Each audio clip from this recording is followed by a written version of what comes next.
Foreign direct investment, FDI, in Africa. Blessing or curse? Why Africa must look inwards. The grand stage of Africa. Africa, a continent with over 1.4 billion people, 54 nations, and a treasure chest of natural resources. It is the cradle of humanity, the land of diamonds, gold, oil, gas, fertile farmlands, vast forests, rivers, and youthful energy. From the Sahara Desert to the Cape of Good Hope, Africa is a story waiting to be fully told, a giant often described as sleeping yet stirring with ambition. For centuries, the world has looked toward Africa, not for partnership, but for extraction. First, through the Atlantic slave trade, then through colonialism, and today, through what many call the new scramble for Africa, foreign direct investment, FDI. But the question is urgent, dramatic, and deeply controversial. Is FDI truly a blessing for Africa, or is it a curse dressed as opportunity? And most importantly, what must Africa do to take charge of its destiny? This is not just an economic question. It is a story of power, sovereignty, and survival.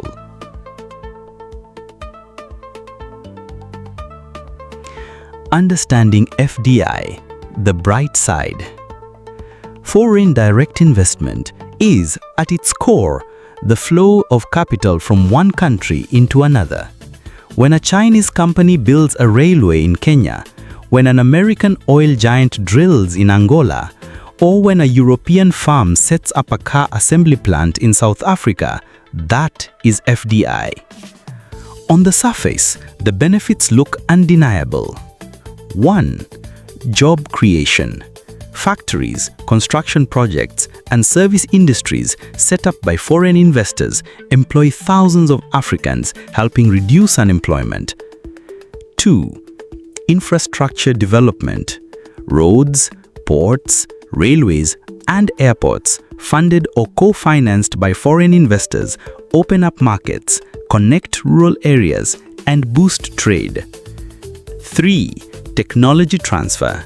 New industries bring modern tools, machines, and know-how into African economies. 4. Export growth. FDI often fuels industries that increase Africa's participation in global trade. 5. Government revenue. Taxes, royalties, and fees from foreign investors contribute to state budgets. For leaders facing budget shortfalls, infrastructure deficits, and restless youth populations, FDI feels like a lifeline. It promises quick wins, visible results, and international prestige. Indeed, there are success stories. Ethiopia's textile and garment industry, supported by Chinese and Turkish investment, created industrial parks employing tens of thousands. Morocco has become an automotive hub, attracting billions in FDI from Renault, Peugeot, and others, transforming it into Africa's largest car exporter. Nigeria's fintech sector has drawn global investors, producing billion-dollar companies like Flutterwave and Paystack. These examples fuel the narrative: FDI is Africa's ticket to development. But beneath the glow, shadows emerge. The dark side of FDI. For every success story, there are sobering realities that force us to ask, is Africa truly winning? 1. Profit repatriation, the great leak. Most foreign companies send their profits back home. The billions generated from African oil, minerals, and industries rarely stay. For instance, in the mining sector, studies show that nearly 70% of profits leave Africa. It's like filling a basket with holes. 2. Enclave economies, islands of wealth in oceans of poverty. Foreign investments often create isolated pockets of prosperity, mines, oil fields, or industrial parks that are disconnected from local economies. Workers may earn wages, but the value chain, from suppliers to distribution, remains dominated by foreigners. 3. Resource exploitation, the colonial echo. Many FDI projects are centered on resource extraction: oil in Nigeria, cobalt in DRC, gold in Ghana. This mirrors colonial times when Africa was a supplier of raw materials. Worse, Africa exports raw goods cheaply and imports finished goods expensively. 4. Environmental damage, the silent cost. From oil spills in the Niger Delta to deforestation in Congo, FDI projects often leave behind poisoned lands and polluted rivers. The environment suffers and local communities pay the price. 5. Dependency, the hidden trap.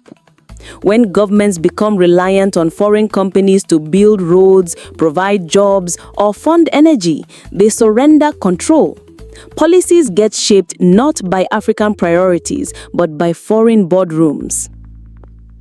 6. Weak bargaining power, deals that sell Africa short. African governments, desperate for investment, often sign contracts that give away too much. Tax holidays, cheap land, lax regulations. These sweeteners benefit investors, but starve local economies of revenue. Consider this. Despite trillions of dollars of FDI into Africa over decades, the continent still struggles with electricity shortages, food insecurity, and industrial underdevelopment. Something is deeply wrong. Case studies: blessings that became burdens. 1. Nigeria's oil curse. For over 60 years, Nigeria has attracted massive FDI in oil. The sector accounts for 90% of exports, yet Nigeria imports refined fuel. Billions of profits flow abroad, while oil spills devastate local communities. The result? Poverty in oil-rich regions. 2. DRC's cobalt. DRC supplies over 70% of the world's cobalt, vital for smartphones and electric cars. Foreign companies dominate mining. Children work in dangerous mines, local communities remain poor, and profits flow to global corporations. 3. Zambia's copper. Once Africa's copper giant, Zambia privatized its mines under foreign pressure. Today, foreign companies dominate while the government struggles with debt and limited revenue from its own resources. 4. Ethiopia's industrial parks.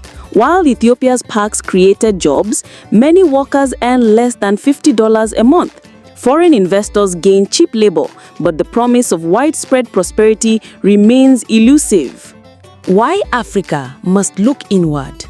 The lesson is clear.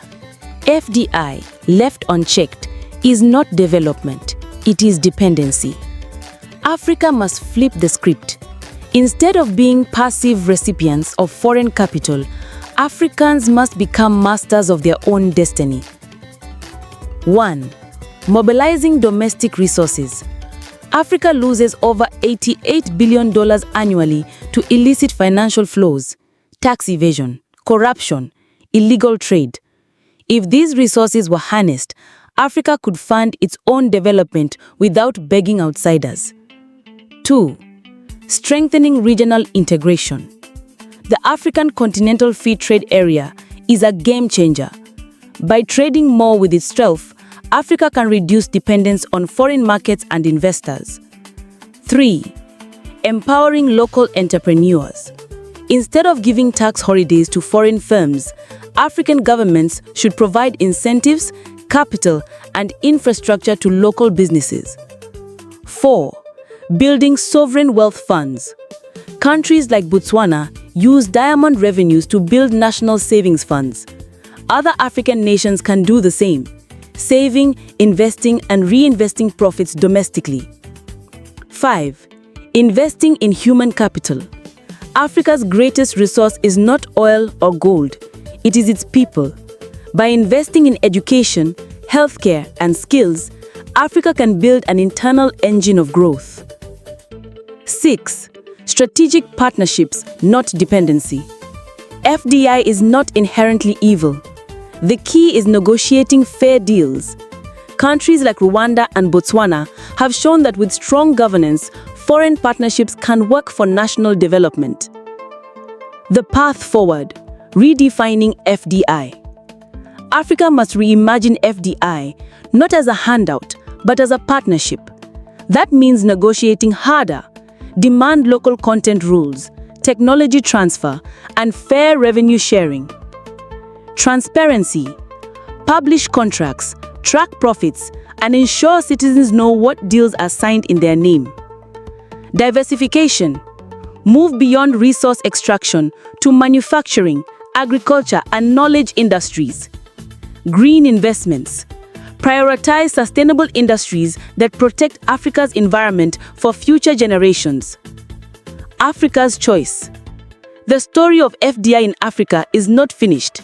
It is being written now, in boardrooms, parliaments, and villages across the continent. Africa can choose the easy road, continue depending on foreign investors, trading sovereignty for short-term gains, and watching wealth slip away. Or Africa can choose the hard but rewarding road, looking inward, mobilizing its own resources, empowering its people, and using FDI only on Africa's terms. In the end, FDI is neither a blessing nor a curse. It is a tool. A hammer can build a house, or it can destroy one. The power lies not in the hammer, but in the hand that wields it. Africa's hand must be strong, steady, and sovereign. The case of Zambia's copper. Zambia is blessed, or cursed, with vast copper deposits. In the 1970s, copper accounted for more than 90% of Zambia's export earnings. But here's the tragedy. Foreign mining companies extracted billions of dollars in profit, while Zambia's people remained mired in poverty. In the 2000s, when copper prices surged globally, Zambians expected a windfall. Instead, generous tax holidays and loopholes ensured that most profits flowed to foreign shareholders. Hospitals in Lusaka crumbled. Schools in Ndola lacked books. Meanwhile, mining executives in London, Toronto, and Beijing smiled as their dividends grew. Zambian story illustrates a hard truth. FDI in extractive industries often enriches investors while hollowing out host nations. Without strong policies, Africa remains a supplier of raw materials, forever stuck in the lower rungs of the global value chain. Ethiopia's experiment with controlled openness. Ethiopia presents a different model. For years, the government tightly regulated foreign investment, prioritizing sectors like manufacturing and infrastructure. Chinese investments helped build railways, power plants, and industrial parks. Yet, Ethiopia did not simply open its doors without rules. Instead, it sought joint ventures, local content requirements, and technology transfers. The Hawassa Industrial Park, for example, became a hub for textile manufacturing, employing tens of thousands of Ethiopians. Yet, challenges remain. Workers complain of low wages. Foreign companies still repatriate much of their profits. But the difference is clear. Ethiopia, unlike Zambia, at least insisted on retaining a measure of control. Lesson: African nations must negotiate from a position of strength, not desperation. When you sell your resources cheap, you sell your sovereignty. The ghost of debt. Lessons from Sri Lanka. While Africa looks inward, the world provides chilling examples. Sri Lanka borrowed heavily from foreign investors, particularly through Chinese infrastructure loans. The gleaming Hambantota port was built, but at a cost. When Sri Lanka couldn't repay, it surrendered control of the port to China for 99 years, a modern-day echo of colonial concessions. Now, consider Africa. Countries like Kenya, Uganda, and Nigeria have borrowed billions for railways, airports, and highways under similar terms. The danger is clear. When debts go unpaid, sovereignty is traded for survival. Visionary proposal. Africa must establish an African debt management authority, pooling resources to renegotiate unfair terms collectively, rather than individually. Alone, an African nation can be bullied. Together, Africa can stand tall. Agriculture, feeding the world but starving at home. Africa holds 60% of the world's arable land, yet spends $35 billion annually importing food. How is this possible? The answer lies in how FDI shapes agriculture. Foreign agribusinesses lease vast lands to grow cash crops, flowers, coffee, cocoa, for export. Meanwhile, local farmers struggle and food insecurity worsens. Take Ghana's cocoa industry. Foreign chocolate giants reap billions annually, while the average cocoa farmer earns barely enough to survive. Ivory Coast and Ghana attempted to fight back in 2019 by introducing a living income differential levy to ensure farmers earn fairer wages. This move showed that Africa can resist exploitation when united. Visionary proposal. Africa must establish a Pan-African agricultural sovereignty plan, investing in food crops for local consumption, mechanization, and agro-processing industries that add value before export. No more exporting raw cocoa while importing expensive chocolate. Technology and digital colonization. The new frontier of FDI is not land or oil, it is data. American and Chinese tech giants are racing to dominate Africa's digital economy. From mobile money to e-commerce platforms, from cloud data centers to artificial intelligence pilots, Africa is becoming the next digital colony. Consider this. Africa's richest resource today may not be copper or oil, but data from over 1.4 billion people. Yet most of Africa's servers, apps, and platforms are owned abroad. This means that profits, innovation, and even control over information flows escape Africa. Historical parallel. Just as Africa once exported slaves and raw materials, today it risks exporting raw data without reaping value. Visionary proposal. Launch an African Digital Sovereignty Alliance, mandating that African data be stored on African soil, and that all tech companies must partner with local innovators. When FDI works, Rwanda's strategic approach. Not all FDIs are curse.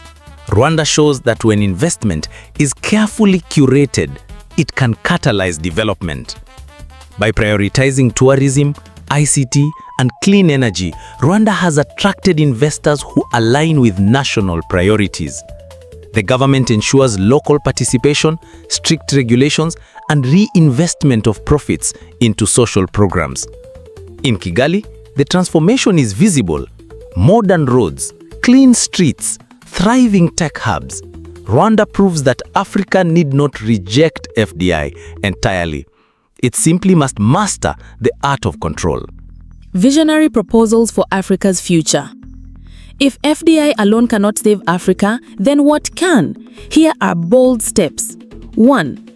African Sovereign Wealth Fund, or the ASFW, pooling resources from oil, gas, and mineral revenues into a continental fund invested in African-owned industries. 2. Regional value chains. Instead of exporting raw cotton to Asia, Africa could spin textiles in Ethiopia, dye them in Kenya, and sell garments across ECOWAS and AfCFTA markets. 3. Diaspora investment bonds. Africa's diaspora sends $95 billion annually in remittances. Redirecting even a fraction into infrastructure, startups, and SMEs would reduce dependency on FDI. 4. African Development Bank capital expansion. The AFDB should become Africa's primary financier, reducing the need for foreign lenders. 5. Youth entrepreneurship revolution. With 70% of Africans under 30, empowering startups in agriculture, fintech, renewable energy, and creative industries could transform the continent. The moral question: who owns Africa's future? At the heart of the FDI debate lies a moral dilemma. Should Africa's destiny be written in Beijing, Washington, or Brussels, or in Accra, Addis Ababa, and Lagos? The answer is clear. Africa must take charge of its narrative. FDI is not inherently evil, but left unchecked, it repeats the colonial pattern of extraction. True liberation comes when Africa mobilizes its own resources, unites under common policies, and leverages external partnerships only on its own terms. A call to action. The story of FDI in Africa is unfinished. The next chapter belongs to us. Will Africa remain a marketplace for others or rise as a powerhouse for itself? Will foreign investors continue to dictate Africa's future, or will Africa's leaders, entrepreneurs, and people seize control?